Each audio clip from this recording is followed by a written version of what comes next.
mayambu khurumjari ngasi akhoi khedrigao AC gi makhada pangthokchariba akhoi gi chingtam social workers group ki aduga akhoi Imphal East administration ga tie up tawraga akhoi gi honorable MLA adudagi akhoi gi club members the pradhan singh na moina thawai yauraga mayam se khombiraga akhoi na vaccination program se pangthokchabani ngasi Imphal East ta akhoi 25 maphamda pangthokchai aduga Irilbung High School da tawribasisu amani akhoi na appeal tawning isina akhoi gi vaccination kapa eligible orba 18 plus orba mayam sida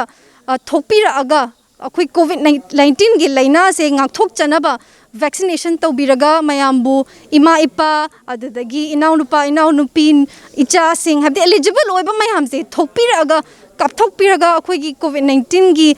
lanpham sida changbasida akhoi gi khwaidagi biggest weapon oiraga mayambu akhoi gi lamdam sibu kannaba na mayam da appeal tawzari COVID-19 vaccination kapagi kesu kiningai leite akhoi gi team sida doctor su yauri akhoi gi ngasi su Dr. James Elangbam su lai aduga mangonda su any query hangning ba adudagi pakhatpa oiraga su mana loinamak